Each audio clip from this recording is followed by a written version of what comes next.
Welcome to the whole podcast. This is a podcast about faith, about church, and mental health. I'm David Stone, and I'm here with my friend Robert Grant, and we are basically just we've been having these conversations for years, and Yeah. we decided that it would be beneficial just to press record and hopefully some of these conversations that we have at coffee shops could benefit other people. So um, I think I'm on the hot seat today, aren't I?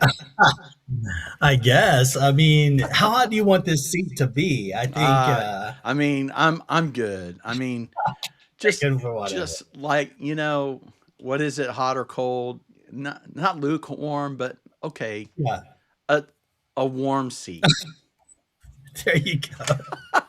Well, listen, we're talking about basically when pastoral care meets clinical practice and sort of Okay. from the pastor, church leader, whatever term you want to use, Yeah. side of things.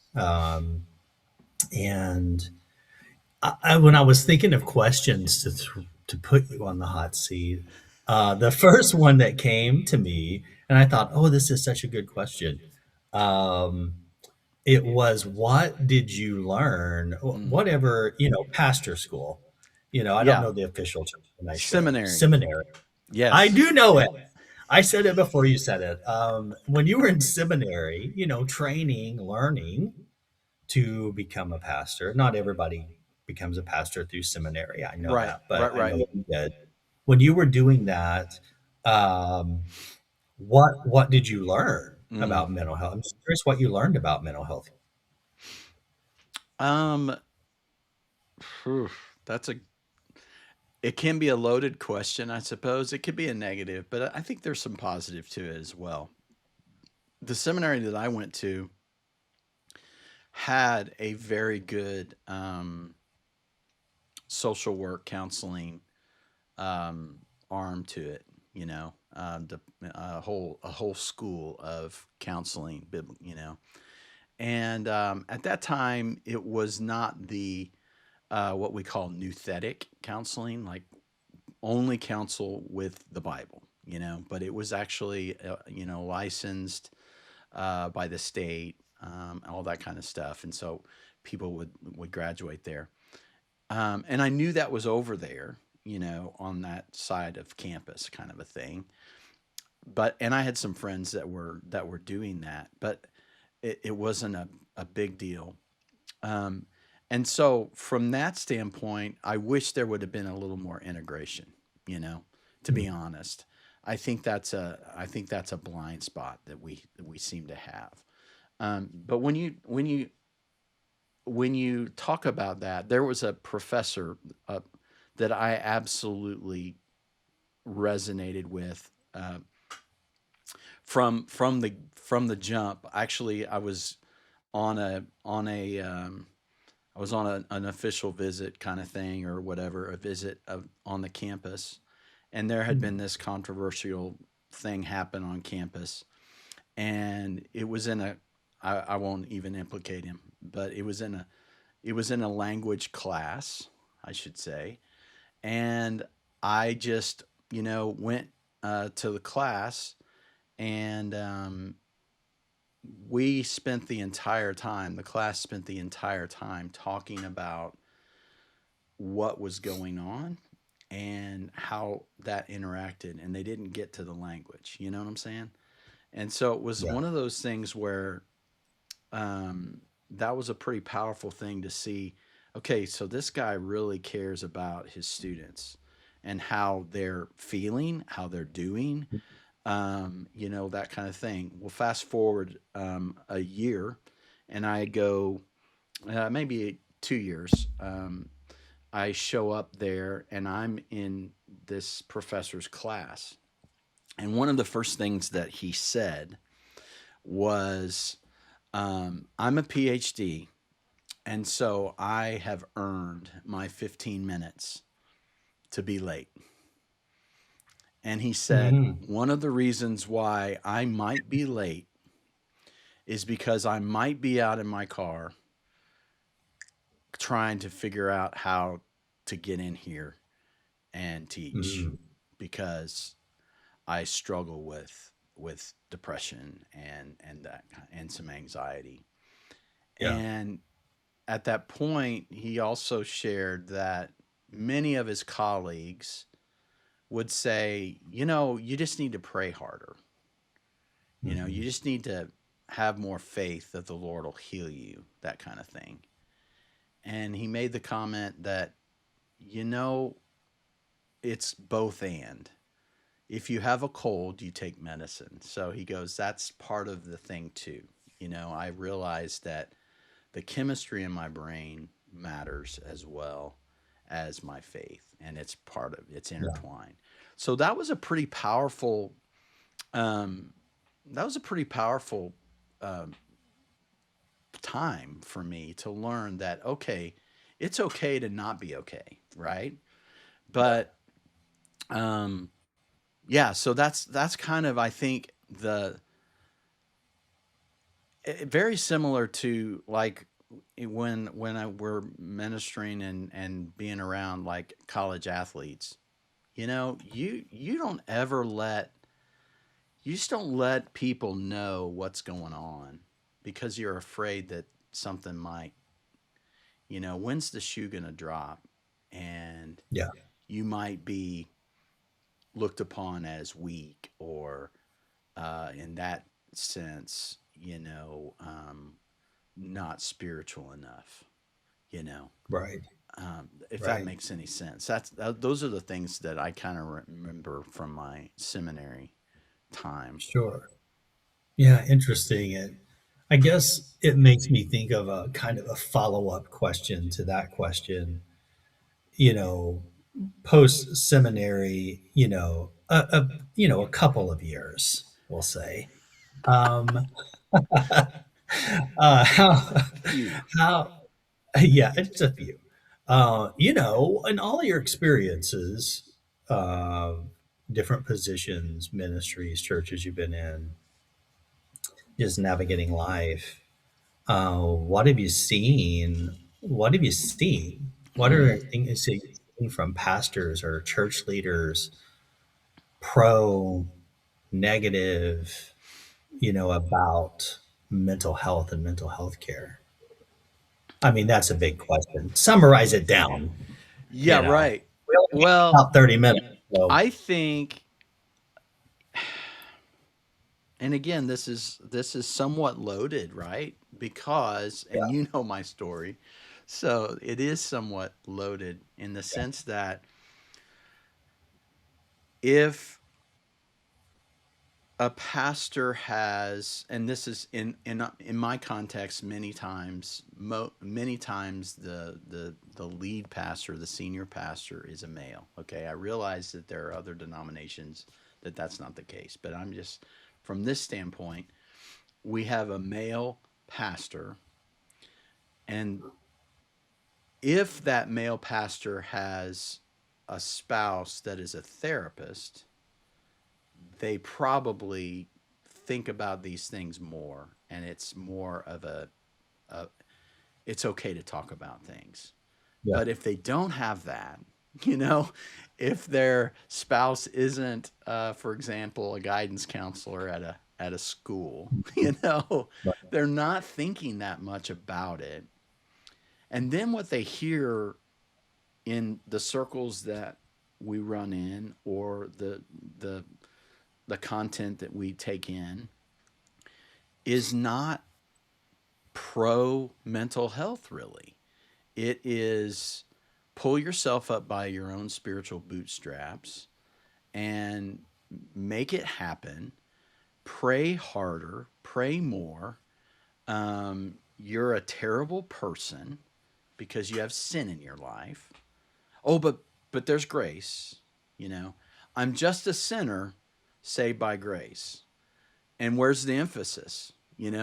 I'm just a sinner, But what about grace? That's a big part of this, of the forgiveness. But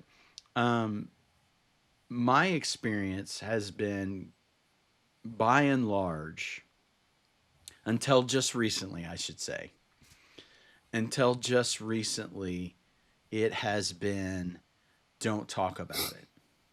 Mm. Don't talk about it. Um, and I've always been kind of a nonconformist and kind of that knucklehead in the back of the class that says, yeah, but what about this? And I'll say it out loud. And Yeah. to be honest, that was one of the reasons why you get muscled out of churches sometimes is that you take an antidepressant, you Mm. take an anti-anxiety pill, Right. you go see a therapist and you have talk therapy. Yeah. I have a again I won't out him, but a guy that I used to work for is now a full time um, therapist. And he said the average drive that pastors who see him, they drive an average of an hour and 15 minutes to get there. So what Mm. does that say? It says it's not safe to go see a mental health Mhm. professional in my own community because Yeah. what happens if they see my car in front of that Right. person's thing? What happens if my parishioners? Yes. Yes. Um, there was a funny, speaking of that, and then again, you're going to get all of this with me. I Okay. remember another one of my favorite seminary professors in his previous life lived in a town that had major horse racing, town. Okay. And of course that's so taboo. You don't go to the racetrack, you don't go to the track. And so the question was, you know, I can't believe that you were over there at the racetrack. We saw your car. Basically, somebody Mhm. came up and Mm. said, "We saw your car at the racetrack," Yeah. not knowing that the guy was a chaplain for the racetrack. But that doesn't matter, right? You stay away Right. from things that are bad. And so this guy, again, why maybe I like him because he's nonconformist. The next day, this lady, this lady lived near the racetrack. And so Uh-huh. the following week, when he was on his rounds, he parked in her driveway. And he said, you got to be careful where you park because people might think things. I, it's a shame that we have Yeah. that, Right. that we can't really talk about it. Now, I say that I've got a mentor in my life that has just recently come out about his struggle with depression in the 90s. It's Right. 2026. But now, Yeah. finally, after retirement, after seeing so many of us, quote unquote, young guys struggling with it, finally has been able to come together and has a group of folks in his home to talk about these things. And Yeah. but even in the middle of that, there's a lot of misinformation or almost fear of medicine, of talk therapy, Mm. of all of that kind of stuff, right? That it just kind of Yeah. lurks in the water. Mm. It's not out in the open really, but everybody's talking about it. And then, you know, a lot of time it's almost like your drug dealer or something. So, hey, do you know of anybody I could go talk to? You know? Yeah.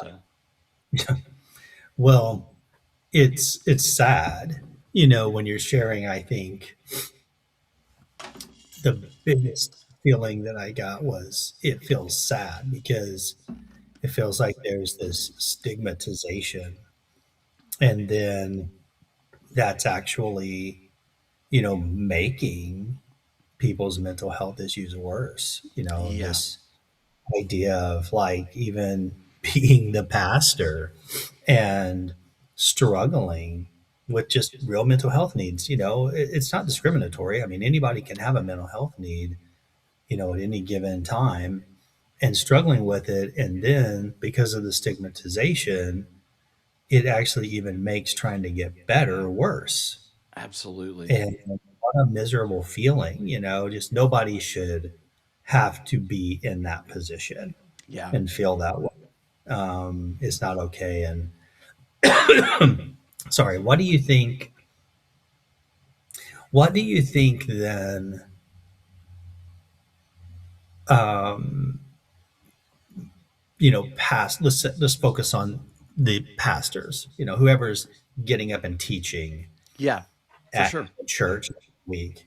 What do you think, or what do you think needs to happen, or what would you like to see them doing when they Mm. get up talking about mental health? Like, Hmm. you know, what would it look like if it were better? Yeah. I think that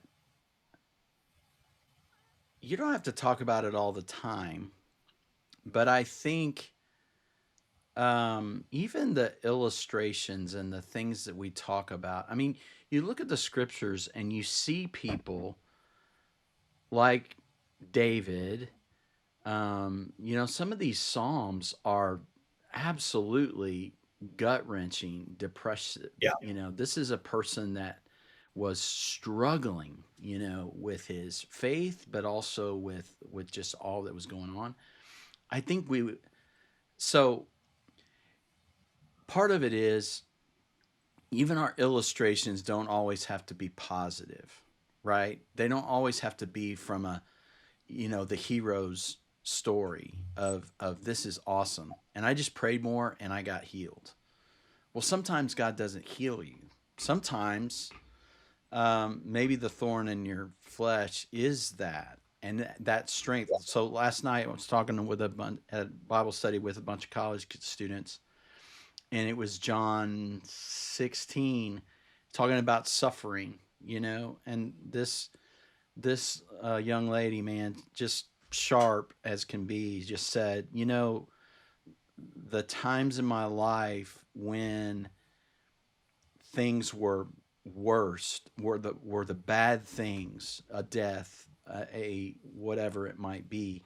That's when I sensed God's presence Mm, most. right. And so, and another thing pops in my head. I remember um, in the church I'm a part of now, we kind of follow loosely, um, or at least when I'm preaching, guest preaching, a lot of times I won't fit into the series. So, like for example, we're walking through a book of the Bible, and so our pastor is doing that, and I don't want to steal his thing, and I don't know, again, I don't fit in there. So I will often go to the Revised Common Lectionary and see, okay, what are Christians around the world? What are they talking about today? And so this was about 2 years ago, and it came up, and it was a passage in Jeremiah, and it was about um, bad shepherds, like this warning against bad teachers, bad actors, and as pastors. And it just really hit me that I needed to talk about church hurt in this passage lended itself to let's talk about what this really is like, because I guarantee you if you haven't had it you will, and that there are people that are dealing with it. I had a guy come up to me, an older gentleman, he's probably in his 60s, and he said, I've been a believer all my life. I've been in church all my life. That is the first and only sermon I've ever heard about church hurt. Mm, And he goes, thank you for that. You know, I think we have to say it out loud.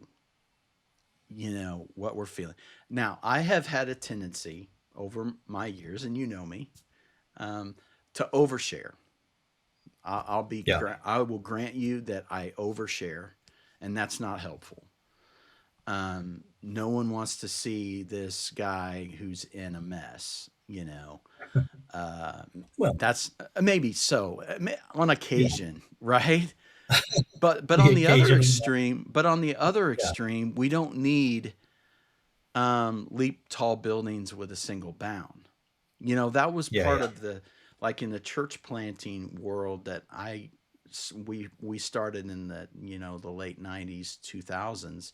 It was literally, let's parachute a planter and his family into the hard places, and that person and his family, they leap tall buildings with a single bound. It is like, whoa, you know it's just not reality, yeah, because sometimes stuff happens. And a really good friend of mine um, struggled with his mental health and ended up, taking his life. And because of there wasn't a place for us to there wasn't the outlet. And I think that starts in the pulpit. I think you look at Spurgeon he would talk about it. He would talk about the dark night of the soul, and he would talk about yeah, those things.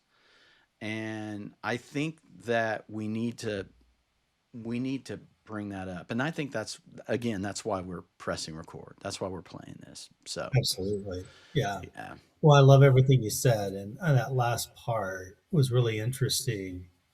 It's almost like, yeah, we don't really need, a pastor or a teacher to get up and give us all the details of Right. maybe what's going on with their mental health. Maybe that's reserved for whoever's closest to that person in their life, right? But we sure would like for them to get up and say, hey, I have ADHD. I take an ADHD medication. And today we're going to talk about what that means to your faith. Exactly. If Exactly. you Yes. are the same or something else, or like your pastor friend who could have gotten up and said, oh, yeah, I've had depression, and there are times when I took a medication. There's time when I saw a therapist. Let's talk about that today. Like, what does it mean when you have some kind of mental health piece? What does that mean to your faith? Now Yeah. that feels nice, right? It feels authentic. It feels relevant. It feels like you're kind of in that leadership position, a person who's normalizing Mm-hmm. this could be you, and it's okay to talk about it. Um, yeah, I think that feels so nice to imagine Right. that you could walk in and hear that, and what that would Yeah. mean to you if you could relate to your pastor. Like, oh, I felt that and I just kept it hidden, and thought it was all just me. Right. I mean, wow, that's huge. I think that would be huge Yeah. for those people to hear that. I mean, powerful stuff that we're tapping into, Yeah. breaking down stigmatization and getting to authenticity. It's powerful. It's life Mm, changing yeah. when you do that. Yeah. Like giving giving your people permission. I think that's a big part of it. Um, I, Yeah. Even like Wednesday night. So we're again, what you see is what you get with me, right? So Yes, that's Wednesday, true. this past Wednesday was Ash Wednesday. I'm a Baptist. We don't do that. It's like, what in the wide world is going on with this? And so my pastor, bless his heart, said, hey, would you do the sermon about Ash Wednesday, you know? And so I got up and I told him, here's where I'm at with this. I didn't grow up with this.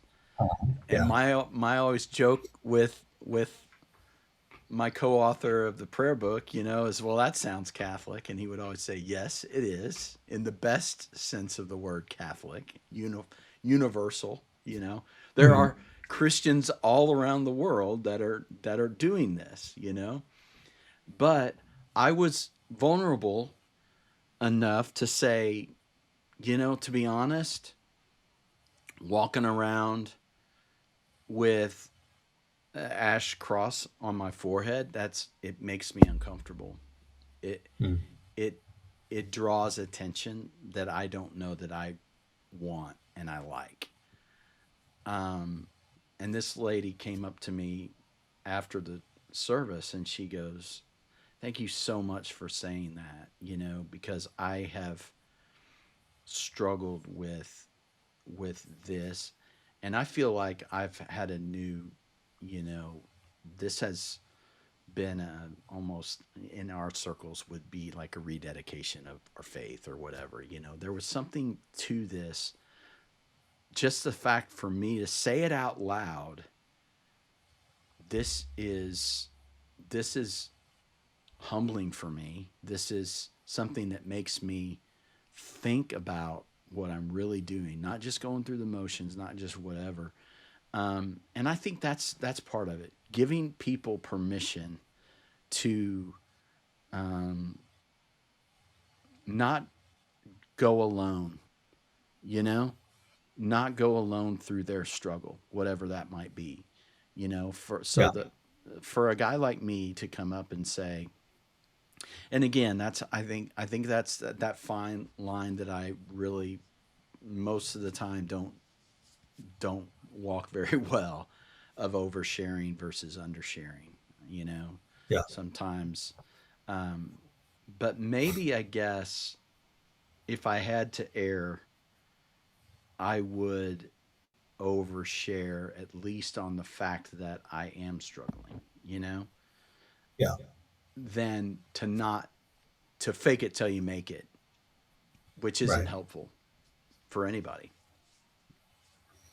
No, no, it never is. And I mean, I think, everybody wants to feel like they don't have to suffer in silence, right? Because it's not appropriate for anybody to know this about me or Right. to know I have this doubt or this question or I'm struggling with this thing. And I think the more, and for better or for worse, you walk into any organization, whether it's a church or any other kind of community, you kind of look to see what the leaders are doing and Absolutely. you take note from there. And Yeah. I think where, this piece of leading out with being authentic, it makes a difference. Probably making a difference in ways you will never even realize. Yeah. Yeah. Okay, That's I'm going to probably true. ask you what you ask me when you put me on the hot Oh, seat. man. It's not really that much of a hot seat question, but we'll wrap up with this question. What Okay. do you, being someone who's in Mm, pastor position, leader position in ministry, church, what is it that you would like to see on your end from the mental health mm. community? Not that they're always two separate things, but you Right. Right. understand. Right. Right. I, I think I think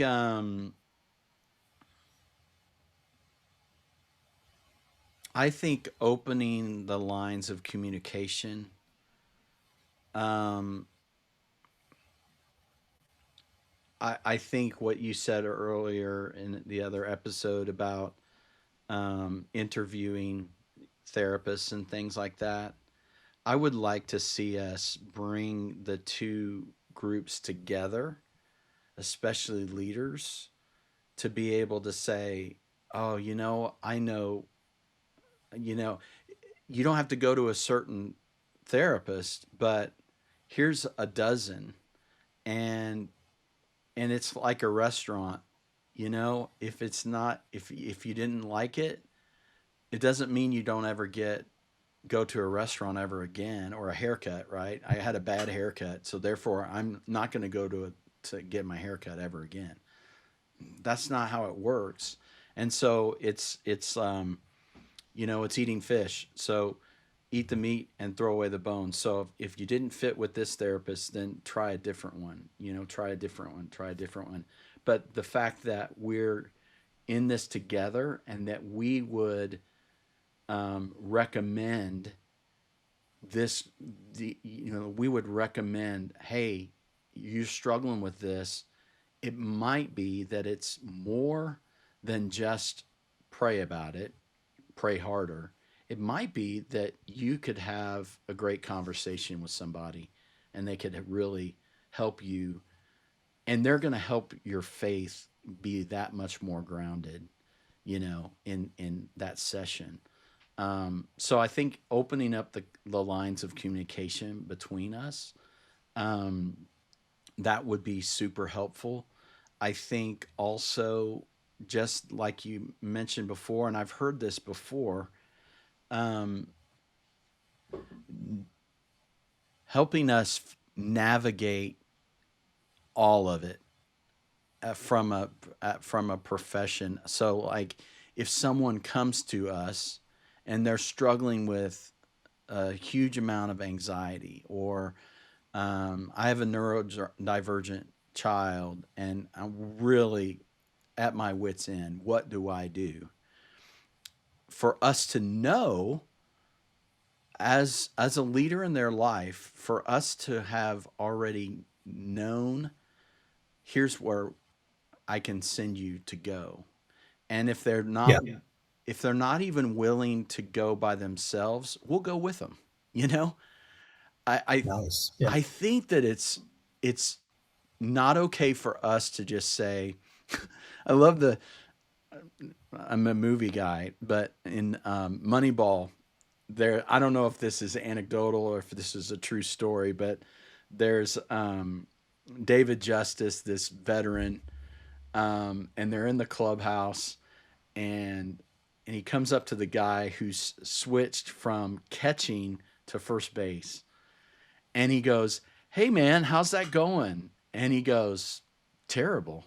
And he's like, "Oh really? Well, what are you afraid of?" And he goes, "A ball hit in my general direction." And David Justice goes, "Oh," and he's eating cereal, and he goes, and he walks out of the the the first baseman guy walks out of the, and he goes, "Well, good luck with that." You know, that's not the answer that people want. Well, good Right. luck with that. No. But for us to say, "Hey, here's my friend Robert." I'll just, here's my friend Robert. Let's go talk to him. You know, let's have Yeah. this. You know, we don't want you to go alone through this. How can we do that? Um, Free therapy for pastors, or Nice. reduced therapy for Yeah. pastors. Because here's what I know, and this is about like with my coaching, people don't know what it's like. They don't know what to the experience, and then when they get in there, so maybe it's not free, but at least a complimentary, but maybe even just some sort of a way for us to have, um, for the pastor to already know that you're a safe tree, Yeah. because we care about our people, and we Yeah. don't want the boogeyman, like we talked about last time, about this stigma of mental health is woke, is crazy, is not spiritual. But we know that there are mental health professionals out there that are totally going to hand in glove fit as we help people. So what does that look like? Maybe, having a quarterly meet and greet where you can come and meet a therapist, or meet, Yeah. a neurodivergent specialist, like yourself, that can help. Maybe we can put together a group at our church that is just, it's like group coaching. you know? It's not necessarily therapy, but at least, or maybe we put on a seminar together or something like that. Does that make Yeah. sense? I mean, I just think It opening up the does. Yeah. lines of communication for sure, Mhm. and being Yeah. able to, I think evangelism is basically, right, like, I had this perfect example of evangelism from a guy. His evangelism, his testimony of NASCAR was, my son used to watch it all the time. He was eat up with it. He would watch on Saturday. He would watch the NASCAR race, or Winston, at the time, Winston Cup race. On Sure. Saturday, he would watch the Bush, race or whatever. And I was like, this is dumb. He said, Dad, come with me to a race and we'll get you the walkie talkie things and we'll have you listen to it. And he said, David, I experienced it and now I'm just as hooked. I'm watching NASCAR all weekend. I once was lost without NASCAR, how I found NASCAR, and now I've seen NASCAR. Now I once was blind and now I see. Well, it's the same thing with therapy, right? I thought that this was foolishness, but I have met several therapists over the years, right? And I saw the benefit of it, and now I need to share that with other people, you know, Yeah. that that it's okay. And again, giving people permission to have the conversation, have the dialogue together. So, Yeah. I think, episode two and today's was just, a big theme feels like this collaboration, and this goes for, if you are on, feel like you are on one side or the other. yeah. There could be somebody like me, Right. who's like well connected to their faith and their mental health. Yes. If Yes. you feel like you're on one side or the other, getting rid of that thinking. If you're a therapist sitting somewhere, don't villainize faith. Don't Yeah. think that somebody who walks in and gets support from their faith is naive or silly or there's something wrong with them or they're in a cult. And if you're over on the church side, don't villainize mental health and say that it's fake and it's not real. And it's about understanding that both of these concepts really support a person being their best. Yeah. And where you're coming from, understanding that we know there are bad situations, we know there For are sure. cults, there For are sure. poor therapists who don't know what they're doing. We're not talking about that. We're Right. hoping that you, as you look, you weed that out and land in a good place, but understanding that the good places do exist and trying to create those opportunities. All right, well, we're at the end of this time. What a great discussion Man, again. good stuff. And yeah, and so thank you all for listening. If you listened, you're hearing me. Thank you. We appreciate it, and feel free to, share our podcast with anybody you think might benefit from it as we talk about these topics. Come back and listen to our Yep. next one. Yep. We appreciate that, and thank you, David, for sharing so many Sure. good stuff with us. Yeah. And we'll see you all next time. That Thank sounds you. great. Take care.